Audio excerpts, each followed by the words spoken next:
Hey Suburban Psychics, welcome back. Today's question, it didn't come out straight away as a question. It came out through a conversation.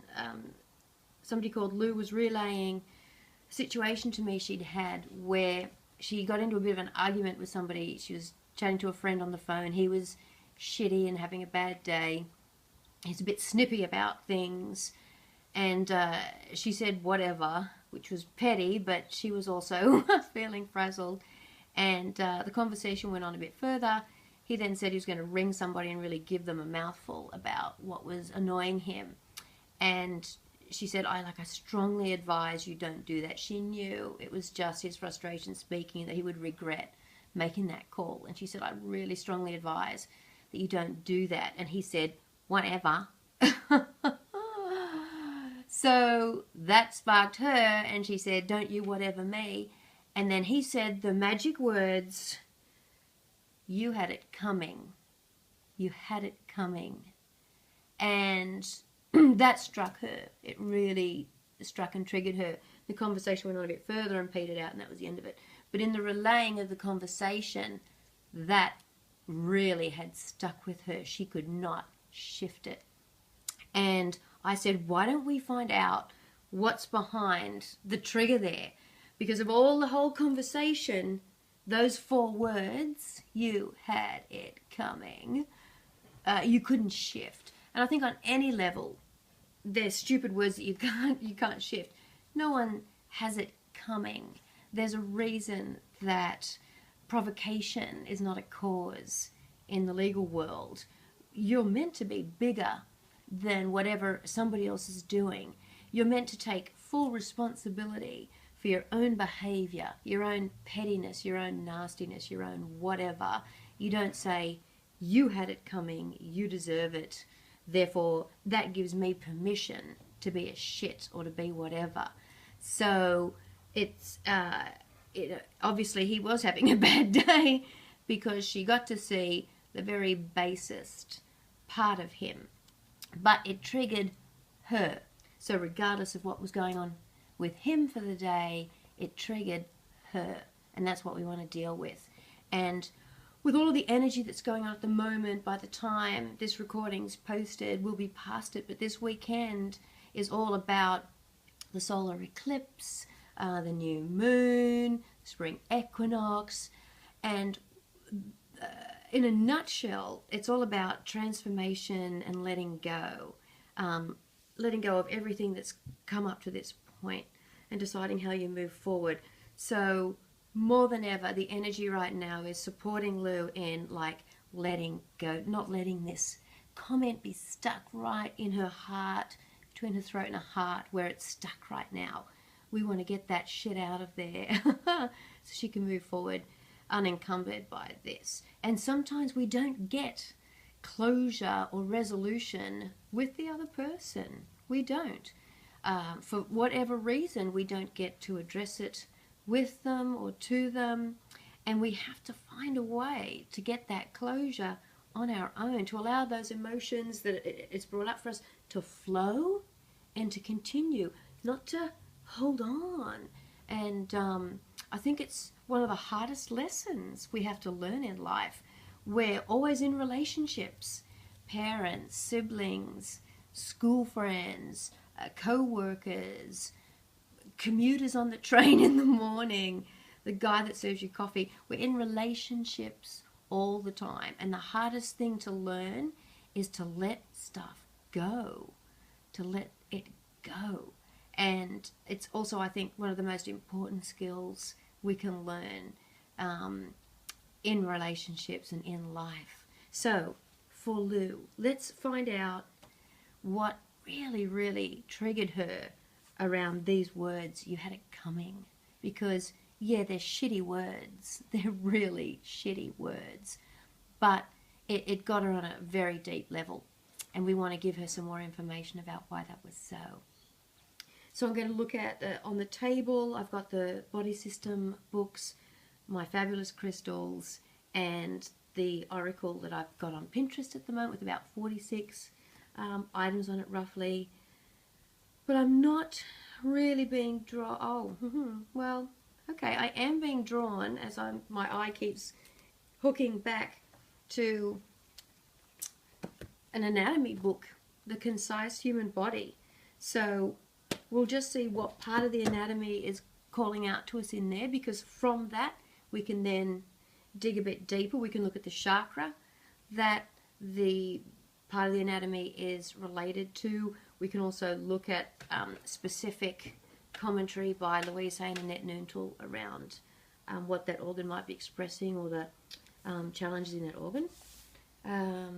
Yep, nothing else here. Alright, I've gone straight to The Call by Araya, Mountain Dreamer. She did these great books. The Invitation you would probably be well aware of, The Dance and The Call. And they were those fantastic, they went crazy online. I'll read you the beginning of The Invitation because you'd remember this. It doesn't interest me what you do for a living. I want to know what you ache for. And if you dare to dream of meeting your heart's longing, it doesn't interest me how old you are.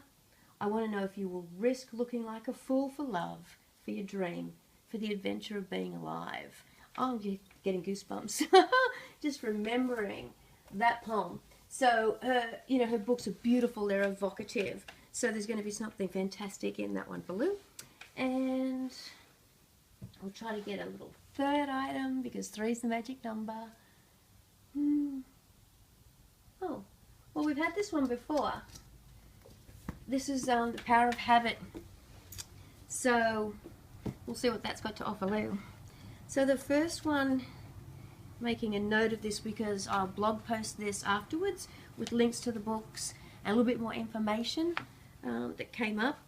And oh, well, while I was just even talking and getting ready, I've gone straight to lymph and immunity. Lymph and immunity. And it's just, so it's the Concise Human Body book.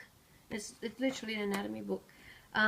So lymph and immunity, that's first chakra stuff. That's feeling safe and protected in the world. It's family, group, security. And it says the human body is protected both by its skin and by the lymph and immune system. So protection and feeling safe and secure in the world. Every day it is open to attack. Oh my God. This is so amazingly perfect. There is the daily battle against physical harm. Within, there are germs that have gained entry in the body's own cells, which can turn against it.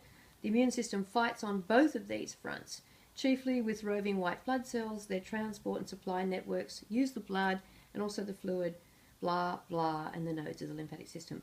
But could this be more perfect? Every day it is open to attack.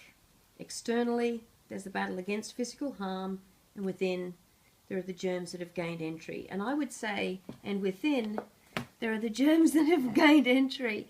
Those germs of thought, those germs of emotion that have gained entry. And you certainly felt under attack with that comment, and it was absolutely a germ that gained entry into your mind and into your heart, Lou. So I think from this oracle, be aware that sense of safety and security and protection, it has to come from within, because every day you're under attack, both externally and internally, through what you ingest and through what you think. The work of Bruce Lipton, for example, epigenetics, other people certainly have done the same work, have absolutely demonstrated that what you think affects your physiology, your biology, your hormones, the chemicals that course through your body, the neural network connections that form and that break and disintegrate in your brain. It's all driven by you, and the thoughts you think. And when it comes to feeling safe and secure against the world, I do believe that there's no external action that's going to make you feel safe and secure. because you're never going to know where attack could come from. I don't mean to make it sound like paranoia, that it's this crazy world out there, but it is. But it's more the point of not being afraid and vigilant, but being serene and secure. And the very first thing you can do when you are feeling under attack and not safe and secure is to pause and take a breath. Because the very first thing you do is you clench. You know, when somebody has a go at you, you actually hold your breath and clench, and you need to relax it. For men, the relaxation needs to be in the chest. It's shoulders back and down, breathing in and out and allowing your chest to expand. For women, it's the stomach. It's not clenching your stomach region. So it's a big breath in and relax, and it's actually allowing your stomach to relax, which is something we tend to not do in this society because nobody wants a fat stomach. But practice breathing in and out and feeling, because you're a woman, feeling your stomach move. Just let it hang out. Do it in the bathroom or something if you don't want anybody to watch you. But just breathe. Even if it's 10 minutes after, or if it's an hour later and you're feeling like you're still tense, let it go. Because the lymph system and the immune system knows that attack could come at any time. It's a complex world that we live in. Therefore, those systems are in place to protect. Your protection is going to come from within. So support that beautiful lymph and immune system by taking control of the thoughts you think through having a nice deep breath, getting some perspective and letting go. So I love that. I'm going to make a note of that. I didn't actually have a page number on it, so it's page 191, 190 to 191, lymph. Alrighty. Second one, our fabulous Araya Mountain Dreamer, and her third book, what was it, the second? The Call. Subtitle, Discovering Why You Are Here. And on the front, it says, I have heard it all my life, a voice calling a name I recognized as my own. Sometimes it comes as a soft-bellied whisper. Oh, we've just been talking about soft bellies. It comes as a soft-bellied whisper. Sometimes it holds an edge of urgency, but always it says, wake up, my love, you are walking asleep, there's no safety in that. Oh, I feel like I don't even want to go any further. I will just quickly flip. I am being drawn to it, but that last little bit, these last few lines, you are walking asleep, there's no safety in that. Wake up, my love, you're walking asleep, there's no safety in that. I think at the moment, it is a big time of transformation, like it or not, believe in astrology or not. I think it's not just astrology. We're at a time in life where we're exposed to an enormous amount of material that helps us do a lot of inner reflection. So you go back to last century, this time last century, certainly even the middle of last century, you go into a bookshop, there wasn't a self-help section. There wasn't information. You basically had to be a man because the monasteries, the philosophers, the religious institutions were all strongholds of men. So as a woman, you weren't available to learn that esoteric knowledge, whereas now it's open to everyone. There's an expectation and a drive that you will do that inner work. And I think it's an amazing time for us to be alive and to be doing this questioning, because we're going to shift the consciousness, the mass consciousness of humanity as a result. I honestly believe that I'm a voice in that conversation, and that the hundreds of thousands, the millions of voices that are having this conversation right now, our goal is to increase the consciousness of this planet of people, and perhaps, I don't know what sort of time frame, but certainly we want to turn back a lot of the damage that's been done, the damage of thought and the damage of our actions towards each other on the planet.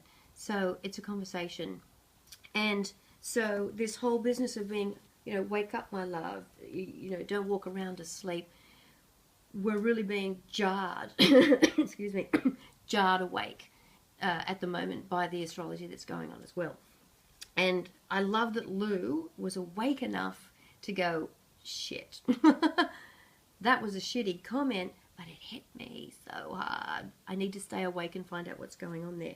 So let's do a quick flip in the book. Page 83. The chapter is called Being Here. And I've gone to a page with a poem by Rumi on it. And the top of the page, let me just have a glance. Oh, and she says, and ease can happen only when we are here. Oh, that's really important. I'm actually glancing at the Rumi poem. I'm not going to go any further. I'll make a note of this and the ease.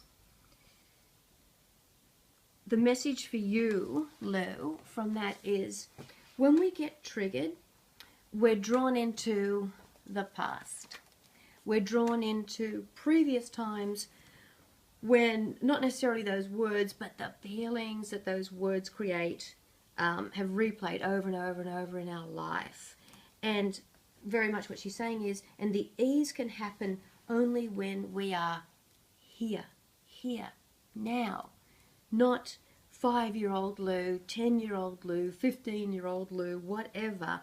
The ease is going to come from being here now, present now, and not letting that trigger run away with itself, but being who you are right now, with all the knowledge and experience that you have in this moment, and dealing with it here and now. And that's where your ease is going to come from. And the last one, this is a tricky one. I don't know how this one's going to apply. Power, I'm just going to make a note of it, of habit. Oh, I guess habit, yep, I could see something here. Charles Duhigg, great book. We've had this one come up before, and I love the book. It helped me break a couple of my habits, or understand, you know, what was underlying them and whether that was serving me. The habit itself turned out to not be the key, but it was what was underlying and driving the habit that was what I really needed to address. And this book certainly helped me uncover that, which was fantastic. And Why We Do What We Do and How to Change is the subtitle there. So I highly, highly recommend this book. And excuse me, I've gone to page 69, and I've gone straight into the middle. It's about, oh, okay, it looks like he's talking about Alcoholics Anonymous and the founder, I think. Let me just go back. Yeah, so he's saying, all right, Bill Wilson didn't read academic journals or consult many doctors before founding AA. Oh, okay, I should have read the sentence. He was the founder. Okay, a few years after he achieved sobriety, he wrote the now famous 12 steps in a rush one night while sitting in bed. He chose the number 12 because there were 12 apostles. And some aspects of the program are not just unscientific, they seem downright strange. Take, for instance, AA's insistence that alcoholics attend 90 meetings in 90 days, a stretch of time it appears chosen at random. And he then goes on to talk about that he was, because of the program's lack of rigor, academics and researchers have often criticized it, and the emphasis on spirituality makes it more like a cult than a treatment. I think the message here for you is, what Bill did was, he sat down and he kind of allowed, it seems to me, like a stream of consciousness. He just surrendered to the information, and he followed more of a ritual, a spiritual path to that information rather than a rigorous scientific one. So you're not going to get to the answers about why you were triggered through logic. Or actually, no, you might get to the answers about why you were triggered through logic and reason, but you won't release them because it was an emotional response. So you might, through various methods like applied kinesiology, you know, the muscle testing and things like that, you might get back and go, oh wow, it was like age 6 with my father at, you know, at my so-and-so's party or something. That's the brain part in action. But it's the emotions, it's the heart that got triggered at that time, and then it was built on ever since. So I believe like the message coming out of here for you is like, don't look for a rational reason about why when your friend said you had it coming, that triggered you. I mean, rationally we can say anybody has the right to react to a sentence like that, an attitude like that, because it's flat out cowardly. It's wrong. He should be taking responsibility for his own reactions and responses, not using you as an excuse to behave how he pleases and as petty as he wants to be, even though you were petty just a few minutes beforehand. So this isn't a rational, here is, you know, points A, points B. It's like, this is emotional. And I think you could benefit from just sitting down like Bill did. Give it a try to just sit down and write out, you know, when he said this, I felt that. When he said you had it coming, I thought blah, blah, blah. I felt blah, blah, blah. I remembered blah, blah, blah. Allow a process of just letting the information come through, and let it be soft and gentle and organic. Don't forget to breathe, as we were talking about earlier. And then, regardless of all of that history, be here now.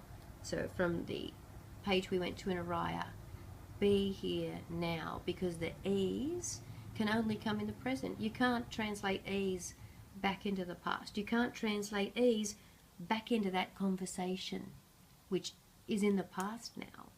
The ease can only come here and now, in you, through you, and in any future conversations you have with this person.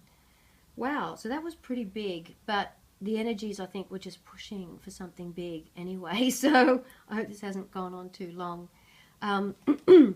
Please subscribe to the channel so that you don't miss any other recordings like this, even if it's not a topic that you think is relevant for you. I think you'll still get something out of it. And certainly, if you just let yourself be drawn to these videos intuitively, watch whichever one appeals to you whenever you think you need to, you're absolutely using it as an oracle for yourself. And then you are being a suburban psychic. So, as I like to say, just remember, you're connected. You're connected. And if you ask a question, the universe absolutely will do its very best to answer it. Therefore, the questions you ask have the power to drive you forward or to keep you stuck. So stay awake and ask the right questions. So, my little suburban psychics, what's your question?